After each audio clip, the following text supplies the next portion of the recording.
entre paréntesis, ley económica urgente, ya conocida por este Pleno. En el primero y segundo debate se analizaron dos puntos o nudos críticos sumamente interesantes, que no fue preciso utilizar el micrófono, sino más bien la conversación, haciendo uso de la democracia y el Parlamento para superarlos. El uno se refería a la exención del pago a los bancos por las ganancias obtenidas por los créditos concedidos a los emprendedores.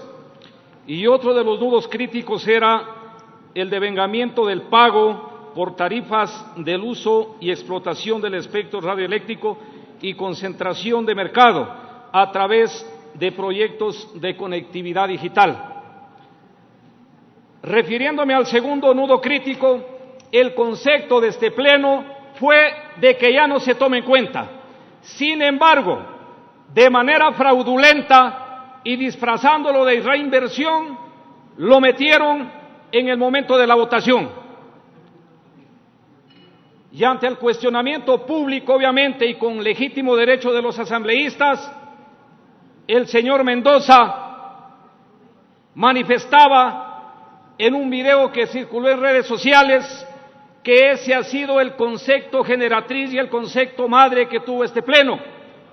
Yo tengo que decirle, señor Mendoza, y al Pleno de la Asamblea Nacional, que el concepto madre al que hace referencia el señor Mendoza, referido a las telefónicas, fue que el dinero que tienen que pagar las telefónicas ingrese a las arcas del Estado. Ese fue el concepto madre, mas no dejar una puerta abierta para que los operadores y no sé quién más hagan lo que quieran a su conveniencia. Pero no suficiente con eso, yo tengo que decirle al pueblo ecuatoriano y sobre todo a los educadores del país, que aquí en esta asamblea hay maestros que defendemos a los maestros.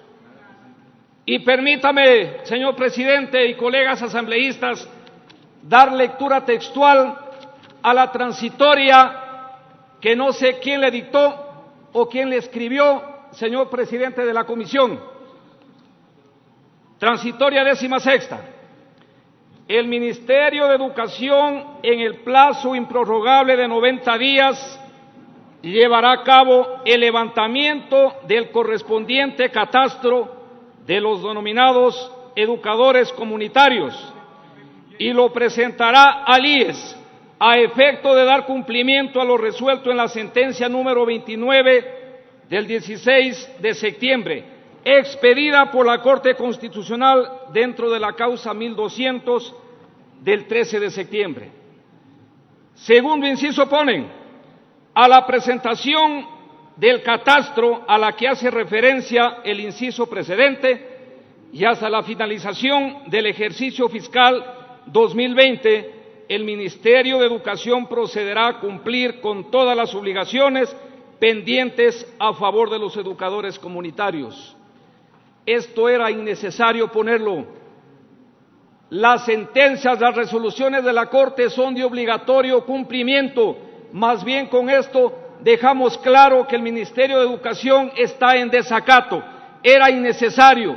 El espíritu de este Pleno de la Asamblea Nacional, sensible con los derechos vulnerados de los educadores comunitarios, fue que en la transitoria conste que el Ministerio de Educación, palabras más, palabras menos, reconozca la deuda que tiene con el IES y los educadores comunitarios hagan del uso del Instituto Ecuatoriano de Seguridad Social. Ese fue el espíritu de este Pleno y ustedes son testigos de aquello. Yo sí tengo también que manifestar de que tenemos que allanarnos a la objeción del Ejecutivo en el sentido de las telefónicas. Y también decirles que este Pleno está en deuda con los educadores comunitarios, pero conozco la voluntad que ha habido siempre para los maestros cuyos derechos han sido vulnerados. Veremos el mecanismo y aquí va a sobrar la voluntad, colegas asambleístas, para hacer justicia con los educadores. Yo también quiero aprovechar la oportunidad para decirle al país, para decirle al gobierno, que ya dejemos esta mala costumbre de las leyes económicas urgentes que se están haciendo aquí ya una adicción en los diferentes gobiernos. No es la única alternativa este tipo de leyes económicas urgentes. No se necesita ser economista para dar una visión de lo que podemos hacer en el país. Si hay otras alternativas, y aquí lo han dicho en reiteradas ocasiones los diferentes asambleístas. Por enumerar 5, aquí se ha dicho, renegociemos la deuda externa. Otra, revisemos la política petrolera. Una tercera, corrijamos la política minera tan cacareada en estos últimos tiempos. Y lo digo así porque soy de Zamora Chinchipe y ahí se están vendiendo a la opinión pública, a la opinión ciudadana, 2 proyectos emblemáticos mineros que efectivamente así lo son por su riqueza, como el proyecto Fruta del Norte y Mirador. Una cuarta, cobremos los impuestos a quienes no los pagan.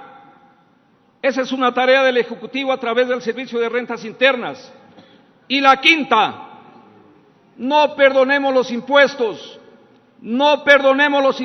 especialmente a los morosos, a esos morosos que no es el pequeño comerciante, no es el mediano comerciante, son los grupos económicos que no pagan porque de alguna manera tienen que ver o llegan a acuerdos con los diferentes gobiernos.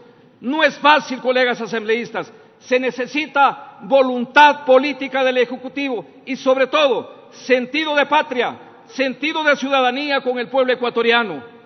Y finalmente, señor presidente, para que no ocurran esas cosas fraudulentas al momento de las votaciones, yo sí le exhorto a que se ponga ya el debate el código relacionado a la Ley Orgánica de la Función Legislativa, que fue procesado, ya está para segundo debate, fue procesado en la Comisión de Justicia y Estructura del Estado, de la cual soy parte, y ahí, con dedicatoria, hemos dedicado un tiempo específico para reformar el artículo 161, que le da la potestad y sobre todo la discrecionalidad al ponente para que sea el dueño finalmente de la ley.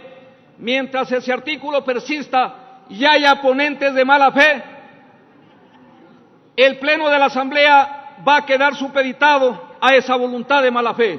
Señor presidente y colegas asambleístas. Gracias, señor asambleísta.